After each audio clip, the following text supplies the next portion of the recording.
열왕기하 11장에서 12장은 남유다 아하시아의 모친 아달랴의 왕권 찬탈 및 요아스의 통치에 대한 기록입니다. 오늘 우리가 읽은 열왕기하 12장에서는 남유다의 제8대 왕 요아스에 대해 기록하고 있는데 크게 두 문단으로 나눌 수가 있습니다.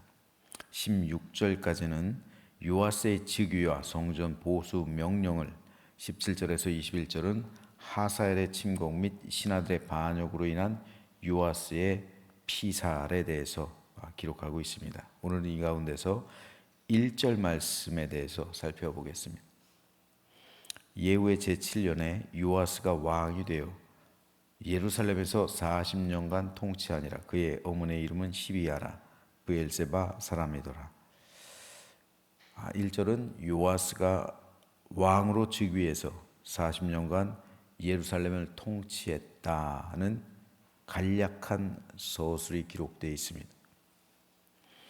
왕의 통치에 관한 짧은 서술, 그러니까 언제 몇 살에 왕으로 즉위해서 몇 년간 예루살렘을 혹은 북이스라엘을 다스렸다라는 이 짧은 서술은 남유다나 북이스라엘 모든 왕들에게 동일되게 적용되는 하나의 짧은 서술이에요. 그래서 모든 왕들, 남유다 20명, 북이스라엘 18명 모두 다 언제 즉위해서 언제 마쳤다라고 짧게 서술하고 있어요. 하지만 남유다와 북이스라엘은 이 왕의 서술하는 형식에 있어서 한 가지 중요한 차이점을 보입니다. 지금 우리가 읽은 1절 말씀에도 남유다의 왕을 설명하는데 그 왕의 짧은 서술에는 있는데 북이스라엘은 들어있지 않은 그 구절이 있어요. 문장이 있습니다. 그것은 바로 그의 어머니의 이름은 시비아라 브엘세바 사람이더라 라는 기록입니다. 북이스라엘의 왕들을 소개할 때는 단 한 사람도 어머니의 이름이 기록되어 있지 않아요. 하지만 남유다의 왕들을 소개할 때는 20명 가운데 2명, 요람과 아하스 두 사람을 제외하고는 모두 어머니의 이름이 기록되고 있어요. 왜 그럴까요?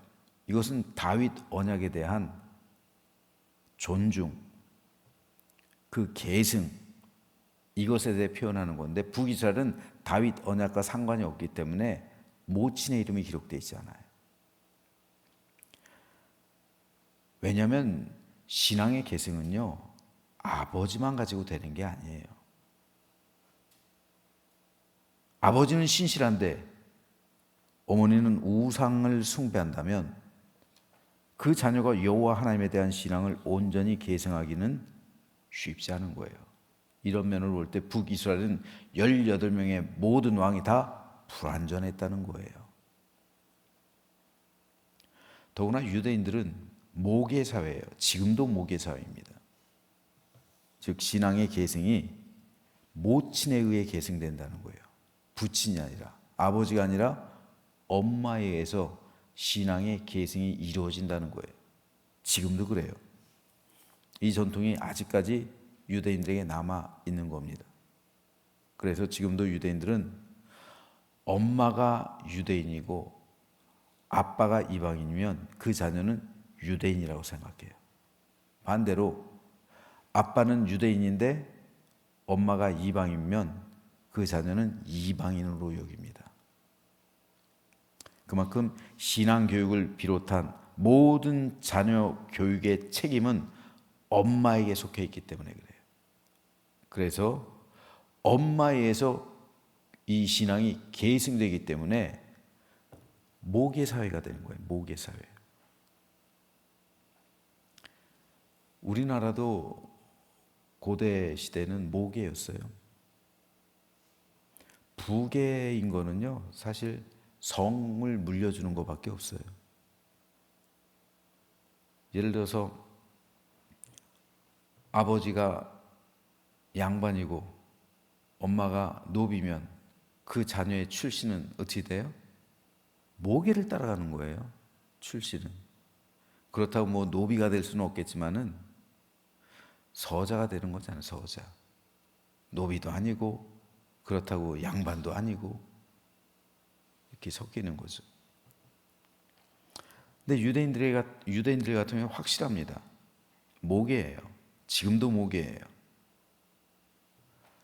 따라서 모친의 이름이 기록된 남유다의 왕의 계승 단 한 번도 왕조가 바뀌지 않았어요.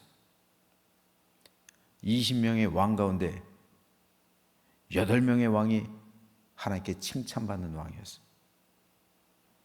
반면에 모친의 이름이 기록되지 않은 북이스라엘 18명의 왕들 가운데 무려 8번 왕조의 교체가 있었어요.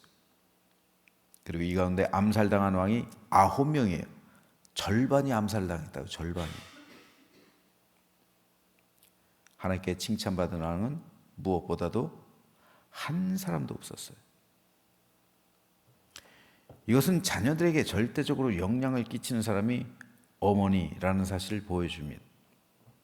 바로 이것이 남유다의 왕의 즉위엔 어머니의 이름이 있지만 북이스라엘 왕의 즉위엔 어머니의 이름이 기록되지 않은 이유예요. 즉 이스라엘 왕이 선한 왕이냐 악한 왕이냐, 그 언약을 이어받았느냐 계승하지 않았느냐, 이걸 평가하는데 결정적인 역할을 하는 사람은 어머니, 모친이라는 사실을 이 왕의 기록을 통해서도 발견할 수 있게 되는 겁니다. 그러므로 저는 우리 교회 모든 어머니들이 신실한 믿음의 어머니들이 되기를 주님의 이름으로 축복합니다. 그러면 엄마의 믿음을 언젠가 내 자녀 역시 이어가게 되는 거예요. 그래서 하나님의 은혜와 사랑이 내 자녀의 삶 가운데 충만히 임하게 됨을 믿으면서 온전한 신앙 계승이 이루어지는 우리 모든 가정이 되시길 주님의 이름으로 축복합니다. 자, 그렇다면 오늘 본문에 등장하는 요아스의 어머니 시비야, 어떻게 됐을까요?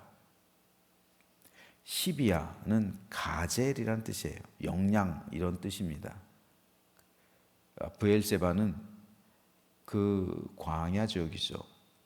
그래서 이 영양에 가까운 사슴 있는 곳이에요. 그래서 아마도 그녀의 이름을 시비야로 지은 것 같습니다. 그리고 브엘세바 출신이다 라고 기록하고 있어요.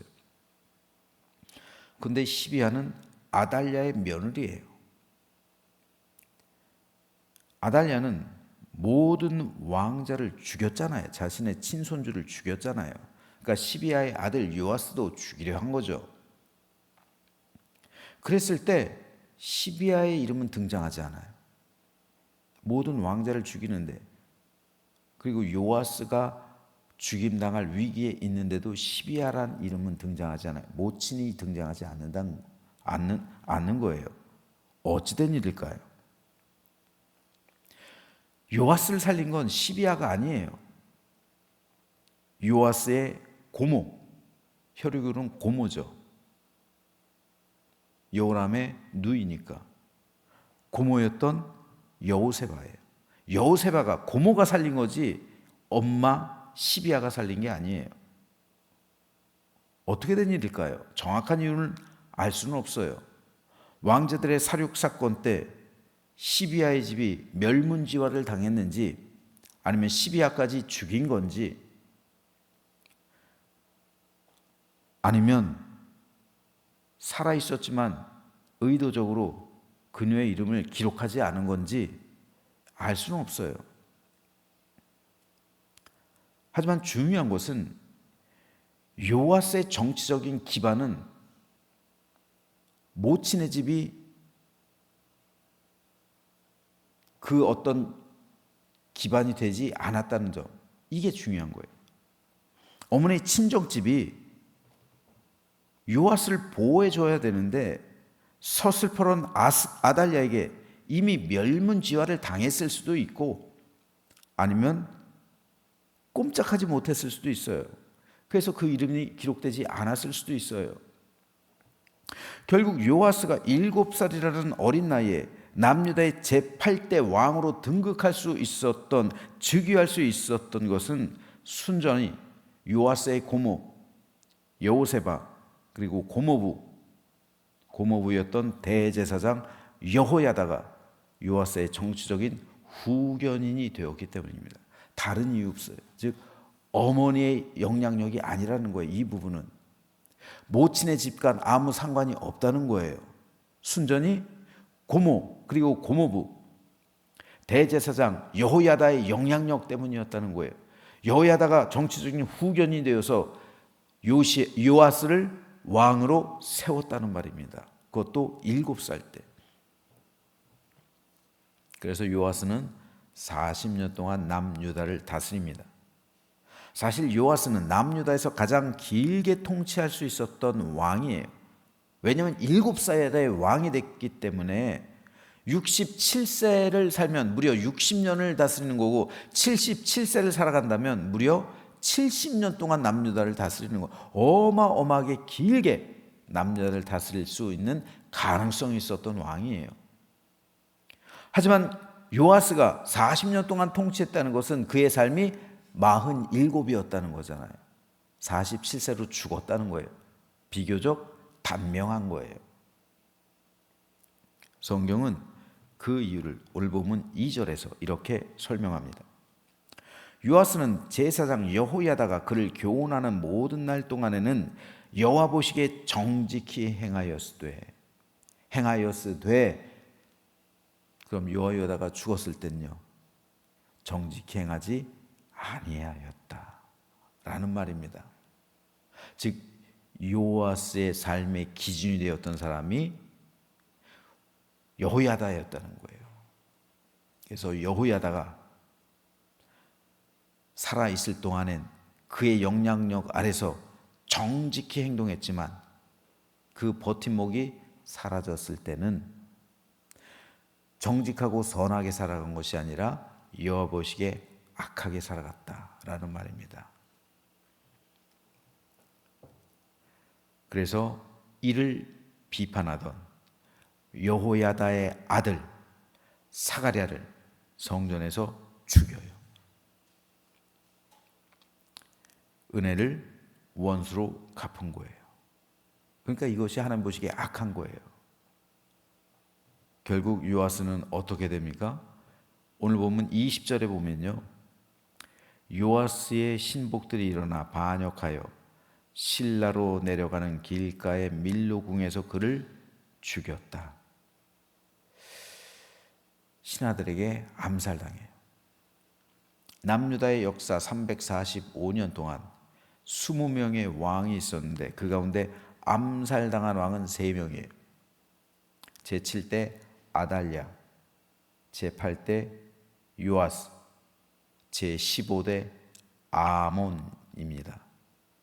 이 가운데 아달랴는 7년 통치했고 아몬은 겨우 2년 통치했어요. 반면 요아스는 무려 40년을 통치했어요.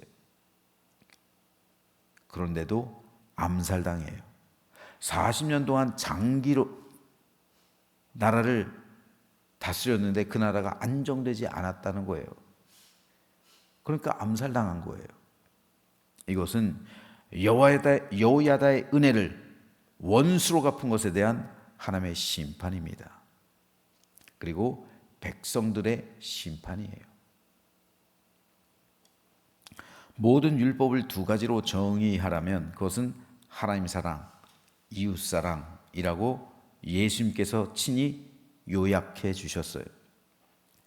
따라서 하나님을 사랑한다는 것은 곧 이웃 역시 사랑하게 됨을 의미합니다. 그러므로 사람에게 은혜를 받은 것은 하나님께 은혜를 받은 것과 동일한 거예요. 그렇기 때문에 그 사람에게 감사하지 않는 것은 또한 하나님에게도 감사하지 않는 거예요. 그 사람을 배신하는 것은 곧 하나님을 배신한 것과 다름없는 겁니다. 요아스가 실패한 것이 바로 이겁니다. 사도 요한은 요한 1서에서 누구든지 하나님을 사랑하노라 하고 그 형제를 미워하면 이는 거짓말하는 자니 보는 바 그 형제를 사랑하지 아니하는 자는 보지 못하는 바 하나님을 사랑할 수 없느니라 라고 단언합니다. 즉 이웃사랑, 형제사랑과 하나님 사랑은 같은 거예요. 동전의 앞면과 뒷면과 같은 겁니다. 그러므로 하나님을 사랑하는 사람은 성도와 이웃 역시 사랑하게 됩니다. 또한 감사하게 되고 은혜를 알게 되고 갚을 줄 아는 거예요. 이것이 바로 하나님의 형상이 회복된 성도가 누리는 은혜요 축복입니다. 우리는 그 사랑 가운데 거하는 거예요. 그리고 그 사랑을 함께 나누는 겁니다. 그럼으로써 천국 공동체가 되는 거예요. 한국교회 많은 성도가 하나님의 은혜와 사랑에 대해서는 말할 줄 아는데 이웃이 성도가 내게 베푼 은혜와 사랑에 대해서는 잊어버릴 때가 많아요. 하지만 그것은 곧 하나님의 사랑과 은혜를 잊어버리는 것과 같아요. 오늘 요아스가 보여주고 있는 게 그겁니다. 여호야다가 은혜를 베풀었죠. 여호세바 고모 은혜를 베풀었죠. 근데 어떻게 그 아들을 죽여요? 여호야다를 봐서라도 죽이면 안 되잖아요. 아무리 끔찍한 잘못을 저질렀다고 할지라도 한 번은 용서해 줘야 되는 거 아니에요. 근데 자기에 대해서 반대한다고 비판한다고 죽여요? 여호야다가 죽었다고요? 이건 말이 안 되죠. 이거는 인간적인 배신일 뿐 아니라 그 이면에 역사하고 있는 하나님의 은혜에 대한 배신입니다. 하나님께서는 여호야다를 통해서 요아스에게 은혜를 베푼 거예요. 그렇잖아요. 그러니까 요아스는요 여호야다에게도 은혜를 받았지만 그와 동시에 여호야다를 통해 역사하시는 하나님에게도 은혜를 받은 거예요. 우리 역시 마찬가지입니다. 사람이 내게 은혜를 베푼다고요? 네, 그 사람을 통해서 하나님께서 나에게 은혜를 베푸시는 거예요. 그러니까 우리는 동시에 하나님의 은혜도 받고 그 사람의 은혜도 받는 거예요. 그러니까 우리는 동시에 그 사람에게 어떤 것을 갚아준다면, 그 은혜에 대해서 갚아준다면 그 사람에게도 갚아주는 것이지만 그와 동시에 하나님에게도 갚는 거예요. 이 두 가지요. 반대로 그 사람을 배신하는 것은, 은혜를 원수로 갚는다는 것은 그 사람에게만 원수로 갚는 것뿐만이 아니라 하나님에 대해서도 내가 원수로 갚는 거예요.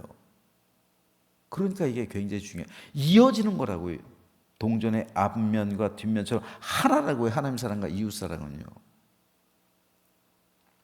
그러므로 요아스가 여호야다의 그 은혜에 대해서 배신했다는 것은 곧 하나님의 은혜를 저버린 거예요. 하나님을 배신한 겁니다. 우리 성도들이 이거 잊어버릴 때 많아요. 교회 생활하면서 성도들 간에 또 이웃에 대해서도 이럴 때가 많아요. 적지 않습니다. 그러면서 어떻게 하늘의 은혜를 구하겠습니까? 그런 심령 가운데 어떻게 하나님의 위로와 평강이 임할 수가 있겠습니까? 여기서 실패하는 경우가 요아스처럼 상당히 많아요. 적지 않습니다. 적지 않아요. 저는 저와 여러분 모두가 하나님께로부터 받은 은혜, 부모님께 받은 은혜, 다른 사람에게 받은 은혜를 기억하고 잊어버리지 않게 되기를 소망합니다. 그럴 때 하나님 사랑은 우리 안에 실현되는 것이고, 그리고 이웃 사랑 역시 우리의 삶 가운데 온전히 이행되는 겁니다. 그런 삶을 살아갈 때 여호와 샬롬의 은총이 언제까지나 우리 안에 가득하게 됨을 믿고, 그로 인해 참된 행복과 형통의 삶을 살아가게 됨을 기억하면서 오늘 하루, 오늘 아침 이러한 하나님 사랑, 이웃 사랑, 이것을 실천하기로 다짐하고 결단하는 이 시간 되시기를 주님의 이름으로 축원합니다.